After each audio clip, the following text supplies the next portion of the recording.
Dad's face darkened immediately. Absolutely not. I would never share my wife with anyone, and I never will.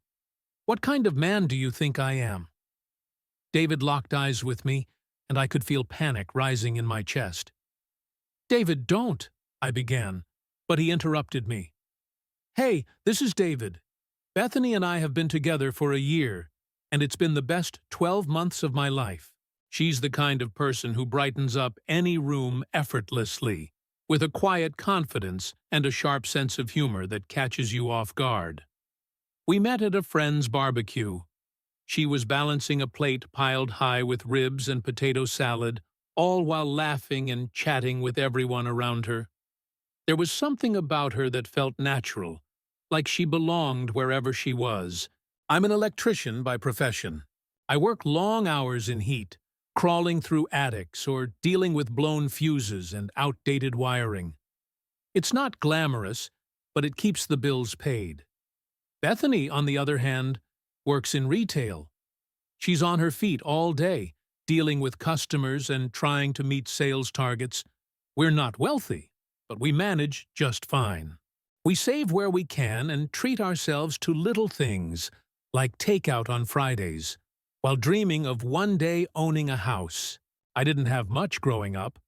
My parents died in a car accident when I was a kid, and after that, it was foster care, moving from home to home. Stability was something I never had, so I guess I've always yearned for it. When I met Bethany, it felt like I finally found solid ground.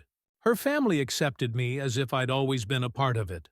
Bob, her dad, is the kind of man who earns respect without raising his voice. He has this effortless charm, cracking jokes one minute and dropping pearls of wisdom the next. Mildred, her mom, is warm and insists you have seconds at dinner, always remembering the smallest details about your life. Being around them feels like slipping into a comfortable, familiar old jacket. Bob and I hit it off right away. I think he saw something in me, maybe the way I looked at Bethany, like she was the most important thing in the world.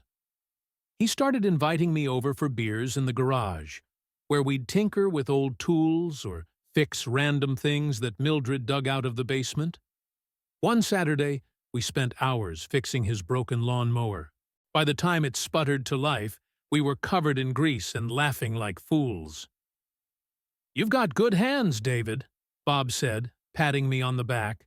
"Bethany's lucky to have you." That stuck with me. No one had ever said anything like that to me before. We also watched football together, making bets on who would score the next touchdown. Bob had this way of making even the simplest things feel significant. He'd offer advice, usually disguised as casual comments. "David, a man's only as good as his word," he once told me during halftime. Simple advice, but it stuck. Bethany herself is everything I didn't realize I needed. She has this ability to make any moment lighter. If I come home exhausted from a long day, she greets me with a joke about how I smell like burnt wires, or does a terrible impression of an angry customer she had to deal with. She makes me laugh and makes me feel seen. I've always admired her strength. Retail isn't easy, especially with demanding management and customers who think the world revolves around them. But Bethany handles it with grace, venting to me when she needs to, but never letting it break her. We often talk about the future, where we'll live, what kind of dog we'll get, the vacations we'll save up for. I imagine a little house with a yard, something modest, but it'll be ours. I picture her in that house, curled up on the couch with her coffee, while I'm fixing something in the garage. It's a simple dream, but it feels within reach. When I think about how far I've come, from being a kid bouncing between foster homes to where I am now, it almost feels surreal. For the first time, I'm not just surviving. I'm building something. Bethany and her family are at the center of it all. Right now, everything feels right. I have a job I'm proud of, a girlfriend who makes life brighter, and a second family that's given me something I didn't even know I was missing. It's like I've finally found where I belong. Life isn't perfect, but for once, it's good. And for me, that's enough. "Hey there, I'm Bethany," she said. "David fits into my family like he was always meant to be here. Watching him bond with my parents gives me this quiet sense of pride I can't fully explain. It's not just that they get along, but how seamlessly he's become a part of our lives. Mom makes his favorite lemon bars like she's been baking them for him since he was a kid. Dad calls him son more than he calls me Bethany. It's sweet, even if I roll my eyes when he starts giving David advice like he's passing down family wisdom. It strengthens me to know my parents see in David what I see. It makes me love him more. He doesn't have much family of his own. He lost his parents when he was young, and it's like he's been trying to piece together a family ever since. I'm glad we can give him that, a place where he belongs. But last night, everything changed. David came home late, his work boots tracking mud across the floor. Normally, he apologizes before I even have to say anything, grabs the broom and starts cleaning up. Not this time. His face was pale, his eyes darting around like he couldn't settle on anything. "Hey," I said, setting down the mug of tea I'd been holding. "Long day?" He didn't respond right away. Instead, he shrugged off his jacket and let it fall onto the back of the couch. That wasn't like him. He's usually careful about his stuff. "I saw something," he finally said, his voice tight. My stomach sank. "What do you mean?" I asked. He started pacing, running a hand through his hair, making it stick up in all directions. "I saw your mom, Mildred. She was standing outside a house with another guy. She kissed him. For a second, it felt like the world froze around me. I kept my face neutral, but inside, panic surged. Of course, he saw her. She's been so reckless lately. The secret I've been hiding, the one I've buried so deep, is on the verge of coming to light." I forced a laugh, trying to push the weight of his words aside. "David, are you sure? I mean, maybe it was someone who just looked like her." He stopped pacing and turned to look at me. "Bethany, it was her. I know it was." My hands clenched at my sides, but I kept my voice steady. "You've been working so hard lately. You're exhausted. Your eyes probably played a trick on you." "It wasn't a trick," he snapped, his voice sharper than I'd ever heard it. "I know what I saw." I pressed my lips together, my mind racing. "Mom wouldn't do that, David. She loves Dad. You've seen how they are together. This doesn't make sense." He stared at me, his frustration clear. "Look," I said, trying to keep my voice light, "let's not jump to conclusions. Maybe there's an explanation. Maybe it wasn't even what it looked like." He didn't look convinced, but he didn't argue either. He just slumped onto the couch, his head in his hands. I sat next to him, resting my hand on his arm. "Let's not let this get to us, okay? We'll figure it out." He nodded, but the tension in his shoulders didn't ease. Later that night, I lay in bed, staring at the ceiling, my mind racing. How did it come to this? I had spent so long convincing myself that I could keep this secret buried, that the lie would hold if no one spoke it out loud. But now, David had seen her, and I knew he wasn't the type to let it go. I couldn't let him dig too deep. If he confronted Mom or told Dad, everything would fall apart. David didn't know the weight of this, how one wrong word could shatter the family. And us. What would happen to us if this blew up? "Are you okay?" David's voice broke the silence. I turned toward him and mustered a soft smile. "Yeah, I'm fine. Try to get some sleep." He nodded, but I could see the doubt in his eyes. I rolled over, squeezed my eyes shut, willing the world to make sense again. Everything would be fine. It had to be. I would make sure of it. I can't stop thinking about it. No matter how hard I try, the image is burned into my mind. Mildred outside that house, kissing some guy I've never seen before. I want to believe Bethany. I want to trust her mom.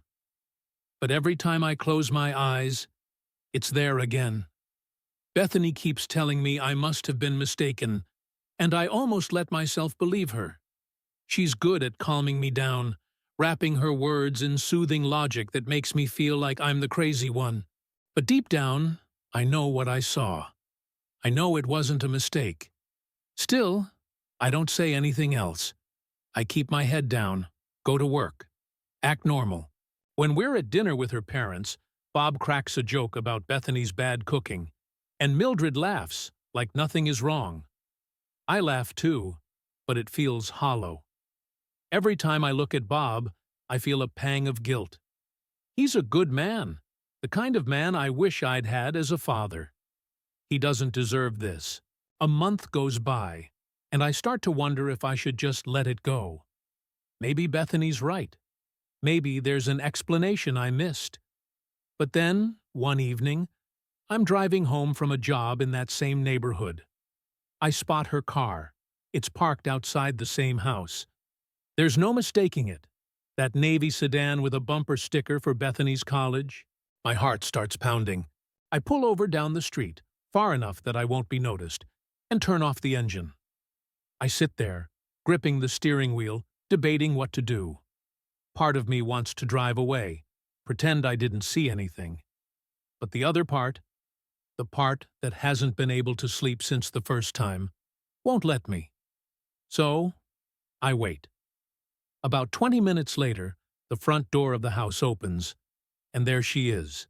Mildred steps out, laughing at something the man behind her says. It's the same guy. She turns to him, leans in, and kisses him goodbye, just like before. This time, I'm not leaving it to memory. I pull out my phone and start recording. My hands are shaking, but I steady them as best I can. I get a video of the kiss, snap a few photos of them on the porch, and even get a shot of her car with the house in the background. When she drives off, I sit there for a while, staring at the photos. I don't want to believe it, but there's no denying it now. The whole drive home, my mind races. What am I supposed to do with this? Do I tell Bob? He's been nothing but kind to me, treating me like a son when I had no one else. But how do you tell someone their wife is cheating on them? And what about Bethany? She's convinced I'm wrong, that I misinterpreted what I saw. She won't want to hear this, especially now that I have proof. By the time I get home, I feel like I'm about to explode. I walk in the door, toss my keys onto the counter, and collapse onto the couch. My phone feels heavy in my pocket, like it's burning a hole there. I pull it out, scrolling through the photos again. Every image feels like a slap in the face. Mildred laughing. Mildred kissing that man. Mildred's car parked outside a house she has no business being at. Bethany walks in a little later, all smiles. "Hey, how was your day?" she asks. I look up at her, and for a second, I think about showing her everything right then and there. But I stop myself. Not yet. "Fine," I say, forcing a smile. She has no idea. I knew something was coming. But this time, I wasn't going to let her talk me out of it. I wouldn't let her manipulate me. Wouldn't let her make me doubt what I had seen. I had the proof now, and I knew exactly what I saw. It had been a normal evening until I walked into the house. David was sitting across from me at the kitchen table, his face unreadable, but his jaw was tight. I could sense something was about to happen, but I didn't expect him to pull out his phone and slide it across the table toward me. "What's this?" I asked, trying to keep my tone casual. "Just look," he replied coldly. I picked up the phone and pressed play on the video. There she was, my mom, laughing outside an unfamiliar house with a man who definitely wasn't my dad. Then she kissed him. My heart stopped. That's not, I stammered, looking up at him. David, this isn't what it looks like. He leaned back in his chair, crossing his arms. Don't gaslight me again. I saw it with my own eyes. Twice. You knew, didn't you? I tried to think of something, anything, that would make this go away. It's not your business, David. This is between my parents. You're overstepping. His expression didn't change. Bethany, did you know? I hesitated, but his gaze pierced through me, and I knew I couldn't lie anymore. Fine, I whispered. Yes, I knew. But it's not what you think. Oh, really? Then enlighten me, he said, his voice dripping with sarcasm. I sighed, trying to stay composed. They have an open marriage. It's their arrangement. I didn't tell you because it's private and it's their choice. I was trying to respect their privacy. David's face hardened. Respect their privacy? Bethany, do you have any idea what this feels like for me? It's not your place to judge them, I shot back, my voice rising. You don't understand their relationship. Maybe I don't, he replied, standing up. I need space to think this through. The following Sunday, we sat around the dinner table as usual. I could barely eat, my stomach twisted in knots as I waited for the inevitable confrontation.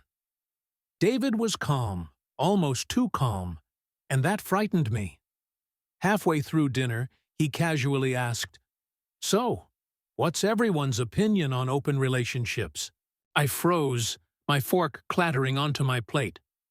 Mildred's face drained of color, but Dad just looked confused. What kind of question is that? He asked, nervously laughing. David shrugged. Just curious. Would you ever consider it? Dad's expression darkened. Absolutely not. I don't share my wife with anyone, and I never would. What kind of man do you think I am? David locked eyes with me, and I felt panic rising in my chest. David, don't, I started, but he cut me off. He pulled out his phone and slid it across the table to Dad. Bethany said you were in an open marriage. Thought you'd want to see this. Dad picked up the phone, his face twisting as he watched the video. The room fell silent, except for the faint sound of my mom's laughter coming from the recording. What the hell is this? Dad demanded, his voice trembling with rage. Mom stammered, Bob, it's not. Don't you dare lie to me, he roared. I reached for David, but he was already standing. Sorry, Bob, he said quietly. Good luck, Bethany. And then he walked out, leaving the room in chaos. The fallout was immediate. Dad and Mom's marriage crumbled, with shouting matches and accusations flying in every direction. Dad moved out within the week. I tried reaching out to David, but every time I called, it went straight to voicemail. I texted him, emailed him, even showed up at his apartment, only to find the locks changed. The rejection hit me like a wave, and I spiraled. One moment, I was furious at him for ruining everything. The next, I was sobbing into my pillow, convinced I had lost the love of my life. I kept telling myself I was just trying to protect my parents, but a small voice in the back of my mind whispered that I had been wrong. Maybe I shouldn't have lied. Maybe I shouldn't have tried to manipulate him. But it was easier to blame David. He's being so unreasonable, I told myself over and over. He doesn't understand what it's like to come from a family like mine. But deep down, I knew the truth. I had let my loyalty to my mom blind me, and now I had lost everything because of it.